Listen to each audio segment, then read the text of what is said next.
In a day long past, King Solomon ruled over Davidic Israel. He was known as the wisest man in the land, able to provide answers to those who approached his throne. One day, a baby and two women came to him with a dilemma. They were both mothers, but one had lost a child. Now they both claimed that this child they have brought was rightfully theirs. Solomon addressed the problem by bringing forth a sword. He would split the baby in two, and each mother would receive a half. His intent was not to harm. He did not mean to actually cut apart an innocent child. But by gauging the reactions of each of the women, he determined who was truly this baby's mother. To that woman who spoke, desiring no harm upon the child, Solomon concluded that she was the true mother. And so another problem was solved, and his wisdom was praised by all yet again. You might be wondering why this started out with a biblical tale, but for Enrico Pucci, this was part of his life. One of the most dangerous villains that the Joestars have ever fought was nothing less than devoted and twisted by his sense of faith. And where did it begin? When a mother, having lost their child in childbirth, swapped their deceased offspring with the living baby of another mother in the same nursery. From then forth, Pucci would experience a most bizarre road to growing a conviction that would quite literally reshape the universe, all in the name of a god more petty than man.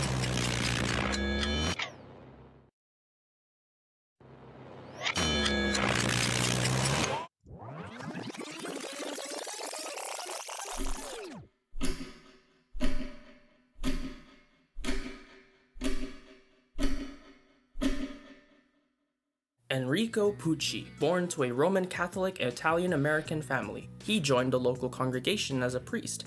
Things should turn out well. He's come from a well-off background, has a supportive family, and is pursuing his interests. Pucci, being a methodical and deep-thinking man, translated these traits over to his time in the Green Dolphin Street prison in Florida as the local chaplain, basically a priest for an institutional ward. But for all Pucci did in the name of his beliefs, his key downfall was that he didn't know what to believe in. He was confused. He wanted answers. This is what would lead to the character arc portrayed in Part 6 Stone Ocean. Let's get this out the way. Pucci is a believer and he has every right to be so, but what he was seeking after ultimately defeats the purposes of many greater goods. More on that at 12 o'clock, following this segment. Answers was something Pucci never had full access to. Hirohiko Araki writing young Pucci to be within the position of an inexperienced and naive priest is an author power play, one that makes more sense the more the plot unravels. He grew up believing that his brother died at birth. Within his priesthood, he had deep questions about fate, why Weather died and he didn't, why there had to be happiness and misfortune, and what the meaning of true happiness was. Then, in the position of a priest entrusted into the obliged privacy of a confession, he discovered the mother who had stolen his brother away from him, the same brother who stole his sister's heart, though she did not know this background. It's very much like Oedipus, the Greek mythical figure who fell in romantic love with a woman who he did not know was his own mother. Yikes. You can imagine the kind of stress Pucci felt when he saw his sister and brother dating, but none knowing the wiser. The reality he held since he was a kid was unraveling before his very eyes. So he had a plan.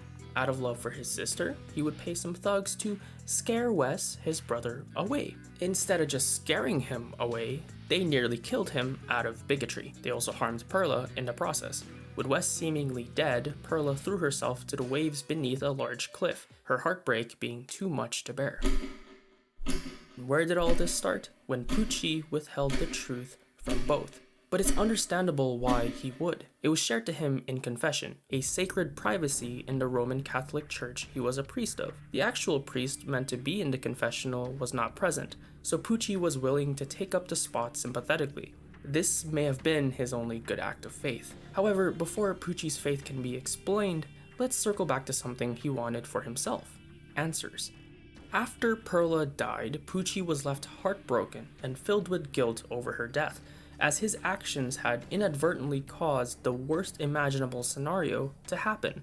In this moment of sheer vulnerability, he questioned everything. his priesthood, Perla's death, and the aftermath of his well-intentioned actions. He considered himself fully worthy of the punishment he felt he deserved. Underneath his agony, he was asking a question that countless others have asked: why did this happen to me?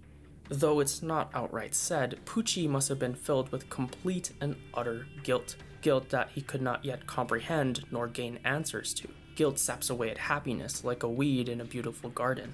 This same guilt likely led him to conclude that Perla's death was just another matter of fate, a very powerful philosophy that he holds dear to him. And the path of faith is not one where answers are received at the speed of meteors, but it is all the more worth it when answers come in response to faith. For Pucci, he would obtain his foundation of faith and his lifeline of personal answers from the unquestionably most horrible and the worst man to exist in the history of JoJo, Dio.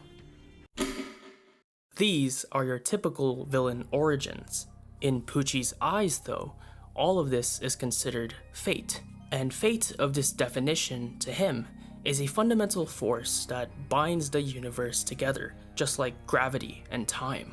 In every situation, every conflict he found himself in, he's had a strength of will born from this belief of fate. Combine that with zealotry and faith in a higher/lower power, in this case Dio, and you have an unusual set of values that makes for an individual with incredible conviction, however narrow-minded or morally absent they might be. For Pucci, the definition of fate is based on what he's experienced.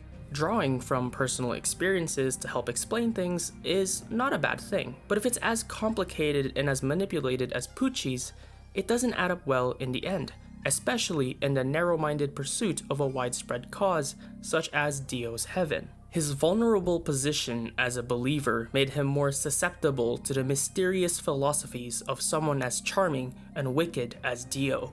Being at a prime age of being influenced by someone as powerful as Dio, Pucci's frail beliefs and deep questions would begin to be addressed by this vampire mastermind. To understand Pucci's obsessive drive, one must understand Dio, and Dio is basically the devil walking on the earth. A being who relishes in causing pain to others, no matter how petty it might be. Someone who takes power because they think they rightfully deserve it, no matter how much law and order they have to break down. And to cap it off, Dio is a master of manipulation, using all manner of lies and illusions to fool friend and foe alike, and twisting truth according to what he thinks fits into his perception of perfection. Someone who chooses evil because, in their eyes, it's good. With Pucci, Dio was no different. He appeals to Pucci's weakened faith by saying that he needed a friend that put God above all else, above lust, greed, fame, and probably all other worldly things. Now, besides Dio's illusions, this can be a very good thing. Basing your way of life after God and therefore his teachings results in positive, wholesome effects, whose words have taught humanity to temper their anger, be charitable and loving, and to treat others the way you desire to be treated. But there is an inherent danger in this as well, as it depends who God is to that person, and this can be extremely broad. It could be the very same things that Dio had described. Whatever is the center of someone's life, that can, in a way, become their God. And thus their life is patterned after what could help them come closer to their God. And for Pucci, Dio was his God. And with a background of Christianity, goodness gracious, that is hypocrisy at a literal divine level. This is where faith became fanaticism, where the line between good and evil not only became blurred, it was reversed. This is why Pucci chose evil, because he thought it was good. To him, Dio was the exemplar, the role model, the close friend, all things that should be good and altruistic, but are instead evil and despicable. This is further emphasized by his ultimate standability, made in heaven.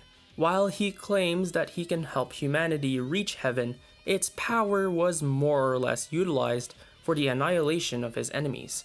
And we're not talking about world hunger or prejudice or many other negative things that ought to be addressed. No, he simply wanted to kill Jolene and her allies. Actually, all of his powers, in one way or another, unveiled layers to his hypocrisy and godlessness. With Whitesnake, Pucci is a manipulator, an evil man carrying sentiment like a chip on his shoulder. Some of Pucci's worst acts are those perpetrating evil. Within the confines of the Green Dolphin Street prison, he essentially had an army of minions that just needed a little push of manipulation. Whether or not all of the criminals inside were actually as evil as him is up for debate. However, by disking out stand powers that more or less drew upon their bad habits and natures, Pucci was giving evil the chance to rear its head and place its victims into the hands of horrible consequences, usually when their evil is thwarted and they get jumped by Jolene and her friends. Whitesnake's ability to craft illusions and take away memories through discs are the stuff of biblical proportions. To manipulate one's perception of reality, whether directly through physical illusions or indirectly by gaslighting their memories, is very close to fundamentally taking away their ability to choose. Their paths are made crooked and they become victims to the will of a great evil. With Whitesnake, Pucci has become like the devil, knowing evil and leading others carefully down the road to hell. They say that seeing is believing, and by the hands of someone like Pucci, reality is no longer a personal choice, but a puppet string at the hands of a devious man. Consider Mirashon. While in prison, she desired parole and sought Pucci. Instead of giving her leniency, he knocked her out and inserted a stand disc that would take advantage of her bad habits of theft and gambling. And this is just Whitesnake alone. What was meant for Pucci to hold on to and remember his sister's memories has become a tool more evil than one can first consider. As Stone Ocean progressed, Pucci's philosophies of fate and gravity would lead him to actually obtain a stand whose power is all about gravity. It is a very sudden development, but it actually makes sense to Pucci as a character. For someone who believes so much in fate and gravity being about people meeting together and things happening for a reason, by believing those things in such a fanatical way, controlling the fates of others through the use of gravity is yet another layer to his depravity and his corrupted sense of heaven. Upon awakening his new power, his impulse kills an innocent man. Even before that, he had almost shown publicly his true colors as a heartless and arrogant person, one who is cold and calculating, relishing in being in a position where he can hold himself as the only person in the right. Take the fight with Donatello and his stand Underworld. Pucci's cautious strategies and observations were justified when faced against the wits of Jolene and Hermes. Donatello did not like that at all, so when Donatello was practically defeated, Pucci abandoned him, though not without reminding Donatello of his incompetence. This attitude would follow Pucci in the remaining stages of his quest to complete Dio's plan. Seamoon would attract and repulse things not necessary for his own fate, which he believed to be Dio's heaven and ultimate victory over the Joestars. In his eyes, everything that would happen, even getting a surprise attack by a revived Jotaro, is evidence of his righteousness, which clearly it wasn't. Pucci is at his philosophical peak with Seamoon, but it still wasn't enough. He needed to go beyond. Controlling gravity to bring together what he desires is already powerful, but there was more he desired. He needed heaven. When heaven arrived, it came as a horseman of the apocalypse. Did you know? The word apocalypse means revealed or uncovered. So while it's generally correct that an apocalypse can be some sort of dramatic worldwide event, it can also be linked to a kind of revelation, an experience of gaining knowledge. Think of when penicillin was invented or when gunpowder changed warfare. These events can be considered apocalypses. Within the themes presented so far in this video, Made in Heaven was an apocalypse of time and fate. With this stand's time acceleration powers, Pucci could lead humanity to a heaven where fate can be glimpsed from the present. The idea here is to give people the chance to make peace with what is to come in their lives. However, I can't help but feel that Pucci's time spent with Dio had corrupted his attitude of his past. If Made in Heaven's purpose was to give everyone the ability to see their supposed fates, why would Pucci see that as the answer to making peace with his own guilt over Perla's death? Should Perla live in this new heaven somehow, why would Pucci allow her to just see and accept her own death? It doesn't add up. For all his bluster about fate and gravity pulling people together, his time acceleration ability nullifies the importance of either abstract principle. When the universe reset, everything was practically the same, and Pucci recognized that. If I had the chance to live my life all over again, but without the opportunity to make a change, what's the point? And so comes his most defining characteristic. He's a fundamental hypocrite. A mortal man who praises God and basks in messianic hymns, but who also commits atrocities thinking they are good for mankind without remorse. Someone who believes they have everyone's best interests at heart, yet has declared that he would take lives, and would remorselessly discard the life of another when their usefulness expired. Had he even had the thoughts or the feeling of truly considering the outcomes of his actions, he might have been more of a tragic villain. There could have even been moments for self-reflection. But again, consider who his god was. Not a god, but a devil, and the attractiveness of a well-spoken, well-educated young man. The time acceleration effect of Made in Heaven showcased a world where outcomes were immediate and immediately dramatic. A rookie became the MVP of his baseball team, then got smashed in the face by a baseball. A little kid nearly dies when their tissue gets stuck in their nose.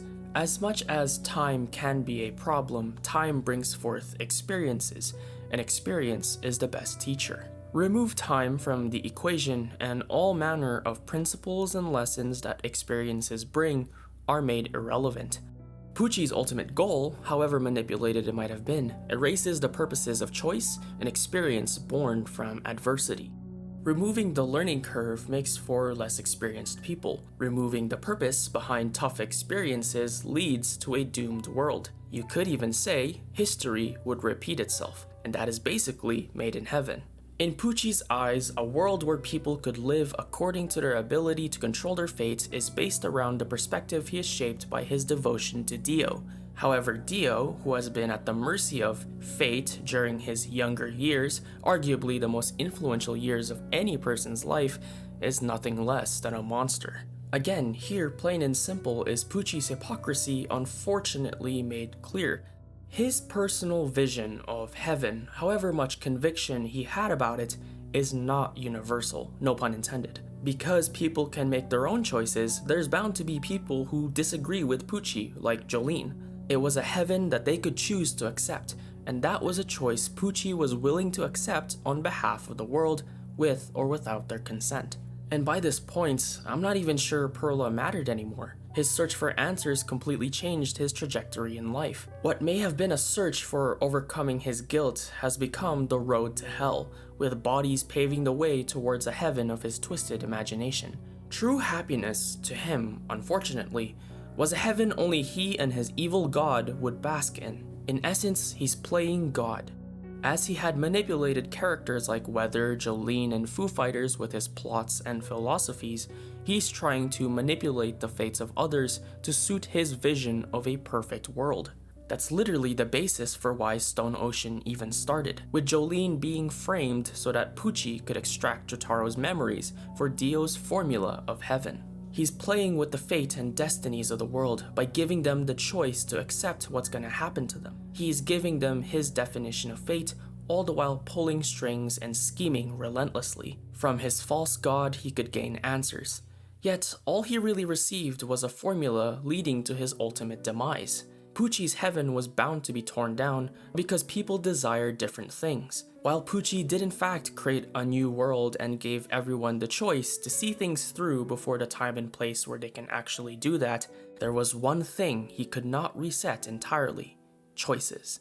And since the day he got his stand, Weather Report has quite literally chosen violence. Of all the fates Pucci could have changed, his long-lost brother was not one he could do anything about. It's poetic. Someone whose sole desire was to manipulate fate and the choices of others would perish by the fateful choice of a vengeful spirit. Choices were never meant to be monopolized by the will of another, and Pucci would see that through, even if it meant being completely annihilated by his own power.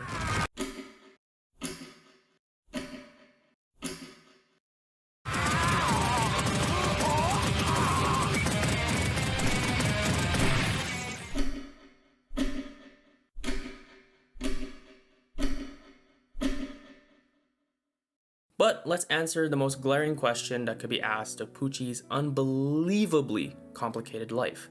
Did he do the right thing? Honestly, no, he didn't. Never was he in the position of doing the righteous thing.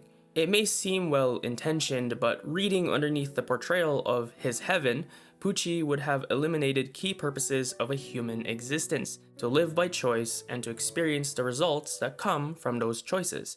Imposing change and principle on someone without giving them their choice or the opportunity to choose is the exact opposite of having faith. Consider the differences between righteous truth and wicked truth.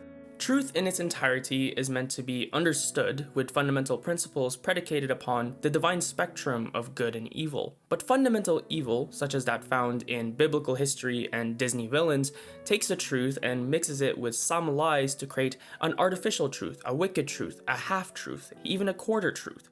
Take the Hunchback of Notre Dame.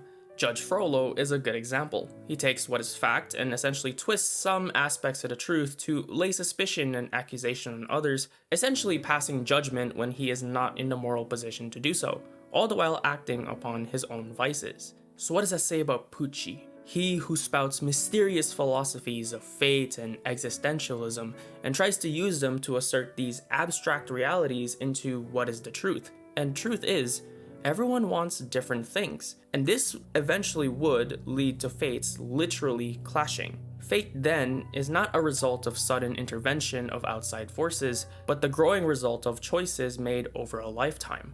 You could say that this is quite similar to what Pucci advocated, but his variance of this belief is based on necessity of choice to the exclusion of the unexpected events that can stem from the inevitable possibilities that make up a world constantly in motion. This kind of belief underlines his God complex in that he wants to control everything, even fate, to every known degree that one can think of. Pucci is very similar to some of the people that Jesus Christ encounters in the Bible. The same prideful people who believed in law and scripture, but could not bear the thought of these things being expanded upon and taught in various fundamentally correct ways beyond their old traditions by none other than the very Son of God himself. It's hypocrisy at its most foul.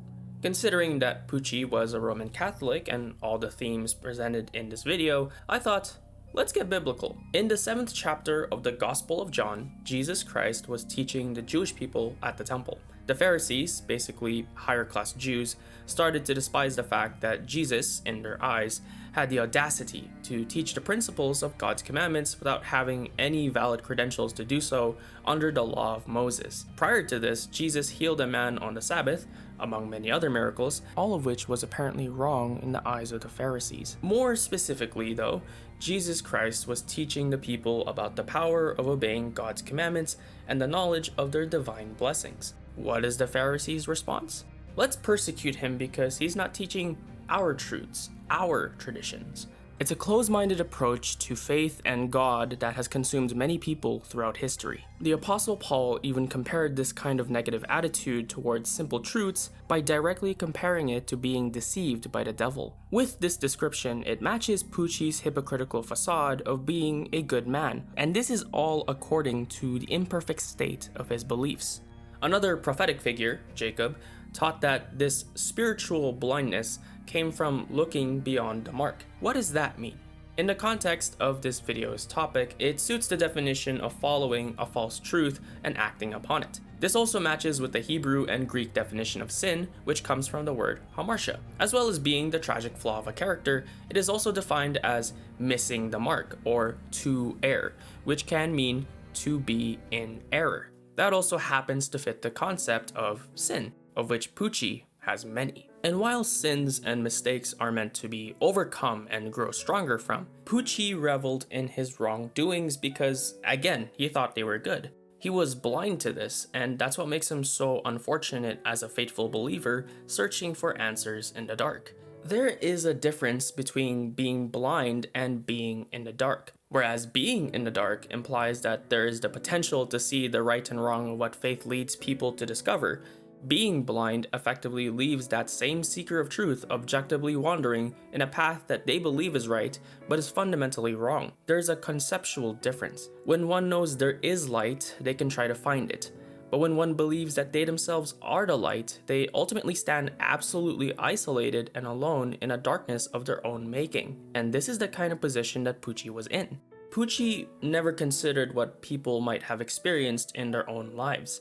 For all his bluster of giving the world a heaven, it seemed that he never quite understood that human life is extremely complex and nuanced at an individual level. Put simply, he never considered where each person has been in their life, mentally, emotionally, spiritually. Nor did he consider how these things affect the way they react to the unique experiences they have.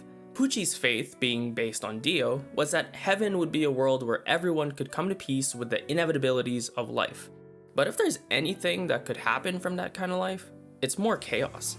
If you knew what was coming to you, wouldn't you try to change it? So to this end, Made in Heaven resets the universe, leaving everything virtually unchanged. And that is the big red flag. If heaven is reliving my life without any opportunity to change my mistakes or change because of my mistakes, then count me out. There again is the lie. While the truth that Pucci communicates consistently? Yeah, that word. While the truth that Pucci communicates constantly is this grand concept of heaven where people could be at peace with sprinkles of faith, I don't think he'd be as joyful to explain that people quite literally don't get any choice on the matter. And that is the spontaneous nature of faith combined with belief and agency.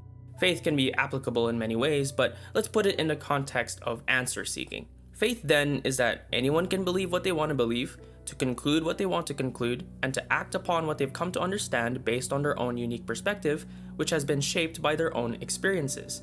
Having faith puts one in a position to have a belief first, then to use their faith to push into the darkness of uncertainty, having hope in the truth of what they believe in. The caveat is in discerning what truth truly is and having the heart to remain true to our personal values when what we experienced may not be what we expected. To choose faith in what we believe in and to choose to believe with the hope that further truth may come in due time. Confusing? It can be. When it comes to faith, there can be a certain level of the unknown, a consistent sense that there are things not yet made clear, to the extent where it is within reach, but requires the faithful to take that leap of faith in order to know the truth of it being whatever is being sought after. This fits in with the definition of faith found in the New Testament. Now, faith is the substance of things hoped for, the evidence of things not seen. Faith should encourage growth, especially in a moral and spiritual sense. What faith should not encourage is blind fanaticism to things that are contrary to the actions and characteristics that promote wholesome and healthy personal growth. But before all of that, faith requires something to believe in, the foundation that every action is based upon. And when it comes down to it, Pucci, however faithful he might have been to Dio, had become morally, spiritually, and utterly evil. In addition, let's not forget that Pucci's primary reason for seeking such abstract answers may not have originally been because he sought heaven, but because he wanted to understand why he was not punished. Underneath this horrible foe is a sad old man talking to himself, trying to cope with grief and the sudden injustices of his life. This is not to justify his actions, but it is a sad reminder as to why Pucci may have been led down the path of darkness so early in his life. In his desperate moment to understand his faith, his fate, and his guilt, his weakness became prey to a monster whose shadow has loomed over the world for centuries. What makes a path such as Pucci's so much more unfathomable is how realistic and unrealistic it can be simultaneously. At the heart of a believer are roots, a foundation on which all belief and faith is predicated upon. Sort of like an iceberg, there are things that cannot be seen or understood underneath the layers of ice above water just by looking at it. Basically, at the center of belief is the reason to believe, and therefore the reason to have faith, to act in faith, and to hope for truth which can clarify and expand the knowledge of this belief. Pucci had his stone, if you may. In the Bible, God is often referred to as a stone, the rock of our Redeemer. The righteous people of Davidic Israel, like King Solomon, stood upon this rock of God. By that, I mean that they followed God and obeyed his words with earnest faith. The outcome led to Solomon's incredible wisdom. But for Pucci, the rock of his beliefs led to becoming an incredibly deranged fanatic. Ultimately, he did not even get that final victory that he desired, that heaven he wanted. His heaven, Dio's heaven, was a heaven where one could accept the future by knowing what's to come. Theories aside, I don't think that's the kind of universe Emporio now lives in. Actually, Araki may have drawn out the perfect ending to such a convoluted conflict. Driving off into the distance with gray rain clouds pouring all over them, Emporio encounters his old group of allies and takes off down the road towards something. They don't know what's coming next. Neither do we. And that's the whole point of faith. There will always be something we cannot anticipate. But with preparation and faith upon the rocks we stand on, we can be ready to determine our own fate regardless of what is to come, to carve our own destiny on the trials and challenges that might overwhelm what we believe in. There is legitimate growth in learning to overcome life's unexpected dramas, and that cannot come about if we just happen to know what would specifically come to us. It's highly likely to result in more chaos. Fates would clash, people would clash. Is this what heaven is? A constant state of conflict? Is there no rest? Perhaps this heaven is not for Emporio and the Joestar group, and furthermore, there was no peace for Pucci. He, like those people mentioned in scripture, missed the mark entirely. For this unfortunate Floridan, he likely never found closure with his guilt, and his sins toppled his foundations until justice was served, cold and swift. He may have sought heaven, but for Enrico Pucci, there is no rest for the wicked.